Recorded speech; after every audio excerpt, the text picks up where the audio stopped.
Donc, je suis Marie-Laure Muras. Merci de venir vendredi après-midi, 15 h, jusqu'à moi. Et je vais vous parler pendant 15 minutes du management de l'innovation. Donc, a priori, ce n'est pas toujours ce qu'on attend. On s'attend à ce que l'innovation ne soit pas trop managée, sinon elle est contrariée. Mais en fait, je vais vous expliquer dans quel contexte il vaudrait mieux commencer à au moins l'organiser et la manager. Donc moi, juste pour parler en deux mots de qui je suis et d'où je viens, je suis une ancienne scientifique, j'ai un doctorat, donc j'ai fait pas mal de recherche fondamentale. Donc l'innovation, j'avais l'impression que je la faisais moi-même. Et puis rapidement, je me suis rendu compte que ce qui m'intéressait plus, c'était surtout mesurer et être capable de visualiser l'impact de ma recherche, très fondamentale au départ. Et donc, je me suis rapidement intéressée beaucoup plus à la valorisation de cette recherche et à la façon de la faire arriver jusqu'à l'utilisateur final. Et c'est ça, en fait, la création de valeur, c'est bien ça le mécanisme qui génère de l'innovation. Ce n'est pas la découverte en soi, bien sûr. Alors, pourquoi est-ce que j'en parle aujourd'hui? Pourquoi je vous en parle à vous? Et pourquoi apparemment, ça a l'air de vous intéresser? Tout simplement parce que c'est des sujets qui sont aujourd'hui sensibles pour tout le monde. Dans tout type d'entreprise, qu'elles soient technologiques ou pas, d'ailleurs, qu'elles soient petites ou grandes, très très petites, les startups, ce n'est pas leur problème premier, je suis d'accord. Mais dès qu'on croît un petit peu et qu'on devient un petit peu plus nombreux, et qu'on a un produit ou une offre de service qui peut-être va s'installer un petit peu, très rapidement va venir la problématique de la pression de l'environnement. C'est-à-dire que très vite, vous pouvez vous rendre compte que finalement, vos clients vont changer leur vision des choses, vont avoir des besoins différents, ou votre marché va se durcir parce que vous avez des concurrents très prolifiques et qui peut-être vont disrupter votre marché. Donc la pression de l'extérieur est ce qui fait qu'on doit se renouveler en tant qu'entreprise, petite ou grande, d'un secteur, encore une fois, technologique ou pas. On doit absolument être capable de pouvoir se renouveler, donc d'innover.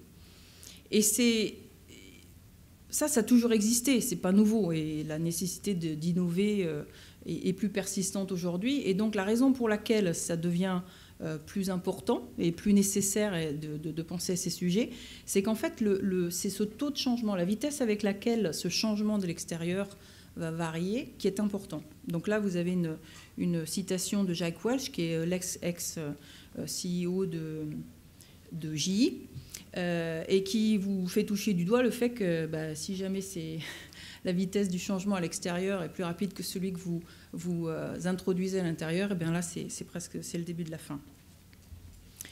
Et on parle bien de vitesse d'accélération. Alors ça, je ne sais pas si vous voyez bien, mais l'idée, c'est pas tant de regarder dans le détail les schémas, mais plutôt d'avoir la tendance. Des choses que dans cet environnement du blend, on a plus tendance à aborder. La vitesse avec laquelle les innovations sont venues perturber nos marchés respectifs, comme vous voyez, entre le moment où on a mis en place, où on a marché sur la Lune et les premières chips en 3D, il y a eu beaucoup moins de temps que dans les décades, les décennies précédentes, ou les centaines d'années précédentes. Ce qui est intéressant aussi, c'est de voir la vitesse avec laquelle on atteint, en fait, on explose son marché potentiellement, avec des applications, là vous allez reconnaître, entre le temps qu'il a fallu pour le téléphone pour atteindre 50 millions d'utilisateurs et le temps qu'il a fallu à, comment il s'appelle le jeu, Angry Birds, pour atteindre ces 50 millions d'utilisateurs. Donc, et ça, et encore, c'est déjà obsolète. Je suis sûre qu'il y en a qui ont déjà atteint, qui ont bouleversé ces chiffres aussi.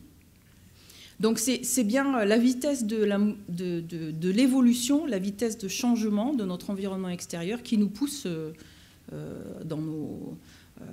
à devoir, en tant qu'entreprise, petite ou grande, encore une fois, à nous renouveler.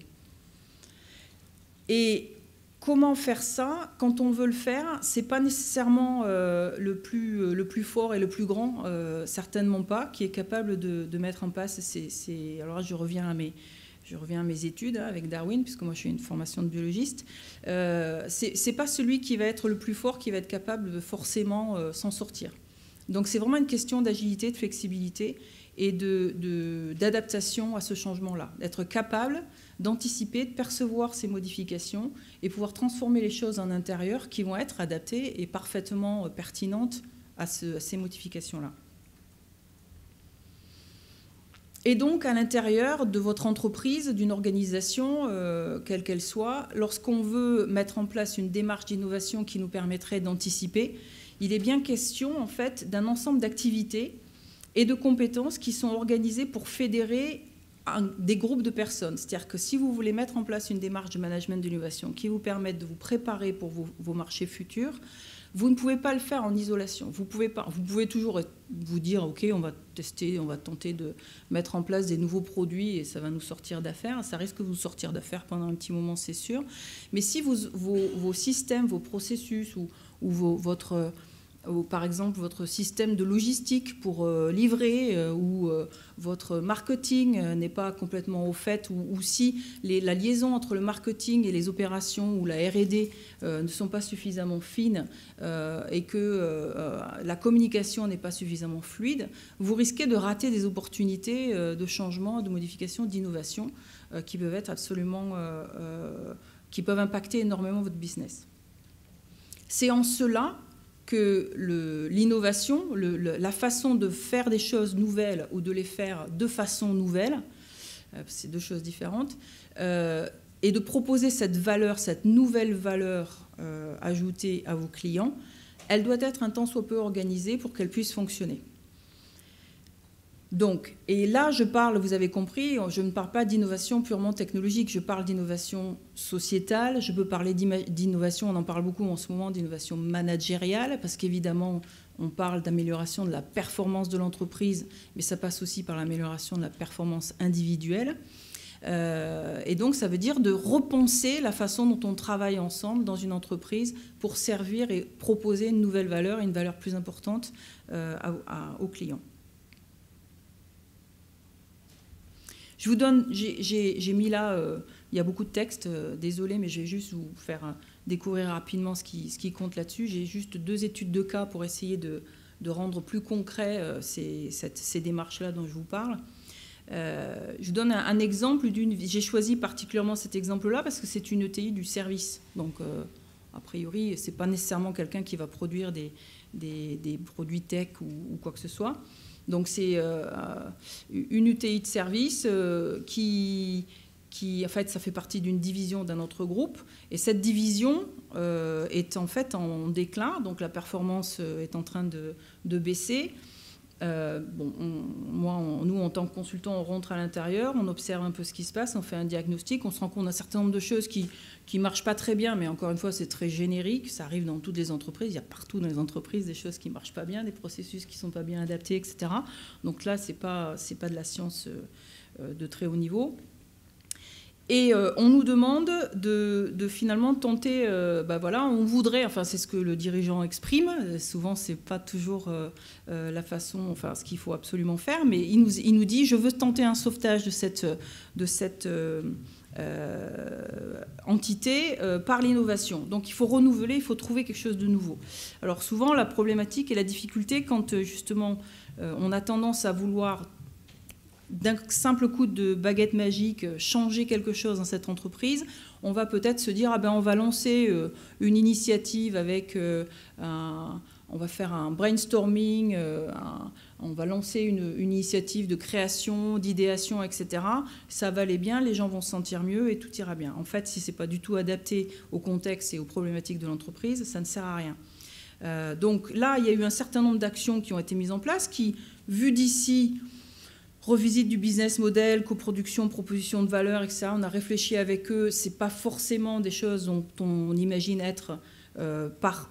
faire partie d'une démarche d'innovation. Mais quand elle est intégrée et quand elle est en ligne avec la stratégie de l'entreprise et qu'on se repose la question du point de vue du fonctionnement de l'entreprise dans le but de produire de la valeur pour son client, et bien là, tout prend son sens.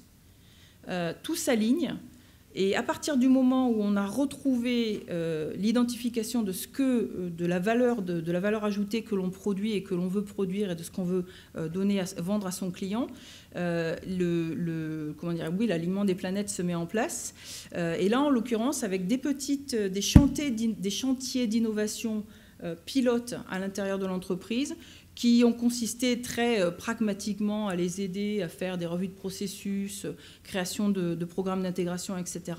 On a aligné avec toutes les parties prenantes de l'entreprise, différentes business units, on a aligné la stratégie, le changement, le programme de transformation avec la stratégie de l'entreprise. Bon, en résultat, effectivement, c'est reparti. Donc le chiffre d'affaires est reparti.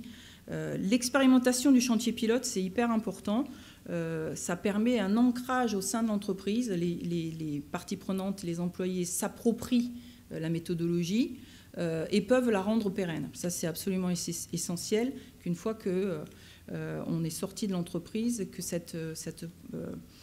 cette méthodologie soit conservée, parce que le management de l'innovation n'est intéressant que s'il s'inscrit dans l'histoire de l'entreprise. Si vous êtes capable d'anticiper les nouvelles mutations qui vont venir dans 2, 3, 4, 5 ans, si vous êtes préparé à ça, de cette façon-là, vous pouvez vraiment améliorer votre performance de façon pérenne. Alors les mots-clés, c'est l'engagement, l'alignement stratégique, la capitalisation et l'ancrage d'un changement de culture finalement, de l'appréhension du management de l'innovation différemment. Un autre exemple qui est intéressant aussi, parce qu'on ne savait pas du tout ce qu'on allait faire quand on est rentré, c'est un site de R&D d'un groupe pharma, et il y avait un vrai problème, il y avait eu un plan social quelques mois avant, donc il y avait une vraie baisse de performance de ce site-là. Et ce qu'on a fait, on a lancé un concours interne pour identifier une initiative RSE, donc de responsabilité sociétale, oui, merci, j'ai cherché le mot, excusez-moi. Et donc on a mis en place un concours avec l'accord de la direction et le support de la direction, qui a permis d'identifier des initiatives qui venaient de la part du groupe des employés qui étaient démobilisés jusque-là, en tous les cas, et qui se sont énormément sentis réengagés à nouveau au sein de leur entreprise.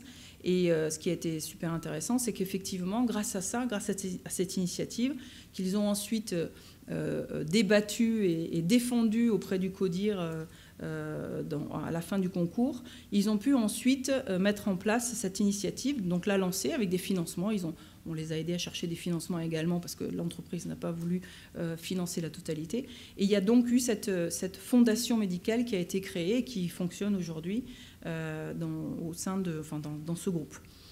Donc là encore, une façon de se renouveler. Alors là, pour débattre, l'innovation n'est peut-être pas nécessairement là, mais en tous les cas, l'innovation managériale, là, elle est là, parce que là, on se retrouve avec des gens qui ont créé au sein même de l'entreprise pas une start-up, c'est une fondation, mais une vraie organisation supplémentaire et une façon de travailler différente, puisque en fait, ça a mis en place aussi des processus qu'ils ont retenus et qu'ils maintiennent de façon à pouvoir envisager, anticiper les baisses de régime de leur performance.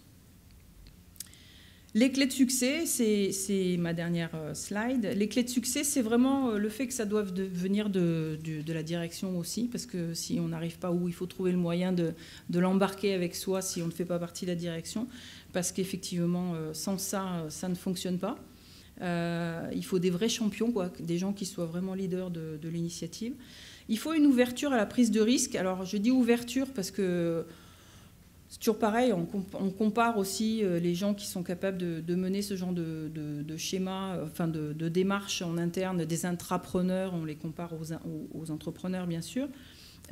Comme d'habitude, c'est aussi une prise de risque calculée, comme vous le savez, parce que si vous êtes entrepreneur, vous le savez aussi. C'est une prise de risque calculée, et plus on organise cette démarche, justement, c'est ça l'intérêt, plus on dérisque son initiative. Si ce n'est pas aligné à la stratégie, rien ne fonctionne. Il y a énormément enfin, l'aspect communication est essentiel, non seulement pour que ça fonctionne, mais aussi pour engager les parties prenantes. Donc, c'est clé. On a toujours un plan de communication interne et même externe parfois, qui est absolument essentiel à l'initiative de ces démarches-là. Et puis, une maîtrise du tempo, parce que dans chacune de ces... Qu'est-ce que ça veut dire? Ça veut dire vraiment être capable de laisser le temps aux gens et aux choses de se mettre en place et de pouvoir... Vous savez, une transformation comme de ce type-là, ça veut dire une conduite du changement. Et il y a un temps minimal nécessaire pour que les gens appréhendent le changement, l'acceptent et puis s'engagent dedans. Voilà. Et puis le mode chantier pilote dont je parlais, c'est-à-dire qu'on n'est pas obligé de tout changer. Il faut absolument prendre petit bout par petit bout. Et c'est comme ça qu'on arrive à insuffler ces démarches de changement à l'intérieur d'une entreprise. Voilà. Alors, pas de risque, pas de fun. Et en tous les cas, dans ce genre de choses, ce qui est intéressant à voir, c'est que c'est toujours très... Ça fait toujours très peur de vouloir renouveler, de se renouveler en interne, de vouloir changer la façon dont on procède, surtout quand on a affaire avec des situations parfois sociales, effectivement. Mais n'empêche qu'à la fin, on passe toujours par des moments difficiles, mais qui rendent le projet beaucoup plus solidaire. Quand on passe des moments un peu difficiles et aussi très, très remplis de joie et de succès, on est finalement beaucoup plus soudés. Et c'est une contribution importante à ce que la démarche fonctionne et que le projet de transformation s'intègre dans l'entreprise. Voilà, je vous remercie pour votre attention. Je ne sais pas si j'ai dépassé le temps.